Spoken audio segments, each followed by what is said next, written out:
over 1.5 million people in Canada are unemployed right now. But it's the unfortunate reality of what you get into when you're in an economic stagnation and depression, which is Canada, essentially. That's where Canada is right now, like it or not. So another miserable jobs report, and the Canadian dollar is tanking to new lows. How many times have we said that over the past couple of months? It's been a crazy amount of time. So let's get into what is going on here. So you've got a gain of 50,000 jobs, over 50,000 jobs that happened last month. So that led to the unemployment rate hitting 6.8%. So if you look at where it's been going for the past year, you can see here the unemployment rate has been going up, and that's something that we've been talking about on this channel. I cover this monthly, and we're going to get into all that and what is going on with the Canadian dollar, which is definitely of note as the mainstream media is now spinning up. There's going to be this jumbo rate cut by the Bank of Canada, which will save the Canadian economy. And I hate to say it, but with the reality of what's happening with the Canadian dollar especially, the chances of this saving the Canadian economy are remote. Debt slaves are obviously going to be praising the Bank of Canada if they do come in with that jumbo rate cut, but it's not going to save them. That's what they don't realize, because the unemployment rate rising, it has far worse consequences, and this is just going to continue. You're going to continue to see more layoffs here. So let's get into what the mainstream media is saying here before we get into what's going on with this unemployment report. So markets increased the odds of a 50 basis point cut from the Bank of Canada on Friday from 55% before the report came out to 68% according to Reuters. A 25 basis point cut is fully priced in. The jump in the unemployment rate came as job growth fails to keep up with Canada's population surge, leaving more people looking for work. The labor force grew by 137,800 people in November, more than double the increase in jobs. The number of unemployed people, either those looking for work or on temporary layoff, increased 87,000 in November, according to Statistics Canada. The data agency said that the number of unemployed people is up 22.2% year over year to a total of 1.5 million people. So that's 1.5 million people, yeah, you heard me correct, that are out of work right now. Just think about that for a second, and obviously how that's going to influence crime, like we talked about just a few weeks ago, how crime is constantly on the rise, and I keep seeing more and more of that stuff happening, and it's very, very sad, but it's the unfortunate reality of what you get into when you're in an economic stagnation and depression, which is Canada, essentially. That's where Canada is right now, like it or not. So employment increased by 51,000 in November, and the employment rate held steady at 60.6%. The unemployment rate rose. So let's see where it rose. Employment rose in the month in wholesale, retail, and trade, up 1.3%. Construction, up 1.2%. Professional, scientific, and technical services, up 0.9%. Educational services, up 1%.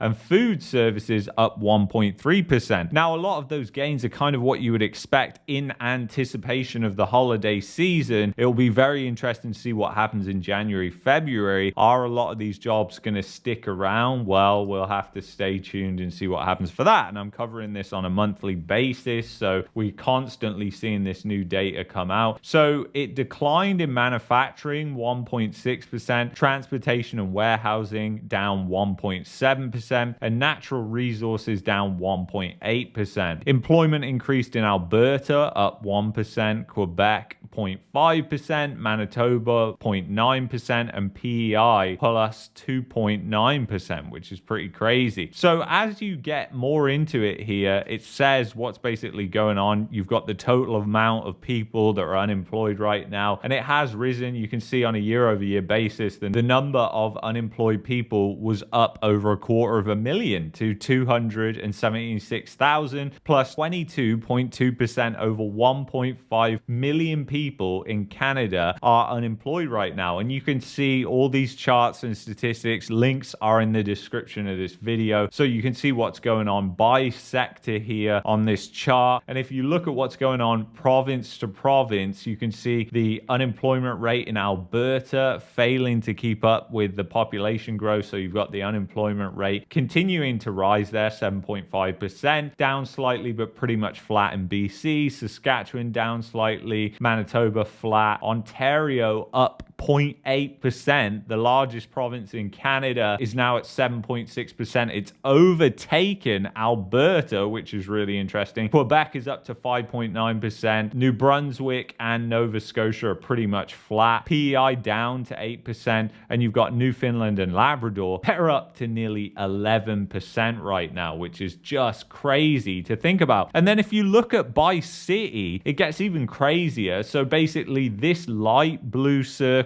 here is last year in November, and the dark blue circle is this year in November. And basically it's showing the difference in change of the unemployment rate. You can look at Edmonton, for example. This big line and wide gap means that unemployment has jumped significantly in Edmonton. And you've seen a lot of spin recently about that being the next boom town, the next housing market where sparks are just going to fly. And you've got the unemployment rate, which is at 8.3%. You've got the second highest unemployment rate in Canada in Edmonton. You got Windsor at 8.7%, then your usual suspects, Toronto, Calgary, those are all high. You've got Calgary that has increased a massive amount as well. In fact, when you look at all these lines, Quebec has increased a lot. You've also got Calgary and Edmonton. Those are the main ones that have increased a lot, but you've also got other places like Hamilton that have increased significantly, and those were the places where a lot of people moved to, guys. A lot of people got these remote jobs and they moved out to Hamilton, Kitchener, Cambridge, London, Ontario, and those places are pretty far to commute to the GTA. And are those remote jobs sustained right now? Well, it remains to be seen. A lot of people are going to really feel the fire ignite beneath their feet if they do get laid off or fall on hard times, and that's what comes with the territory of taking huge risks, unfortunately. So what has happened to the Canadian dollar? Because the Canadian dollar, it closed down on Friday down at 70.65 or around that level, down nearly 1%. So the Canadian dollar just tanked, continued to tank to new lows after the unemployment report came out. The chances of a Bank of Canada rate cut just increased again. So you've got more and more things that are happening that are showing how bad that this is really getting in the Canadian economy. I mean, if you look at this chart and you look what's happened to the Canadian dollar, again, it has tanked. It's just gone off a cliff here. It had recovered slightly, ever so slightly, as you can see here, but there's just been no recovery. I mean, this is unprecedented weakness that we're seeing in the Canadian dollar, and I don't see a lot of people really talking about this, but this is going to have huge consequences. I mean, if you figure from September 2024 to now, you've got it down 5%. That is literally 3 months and you are down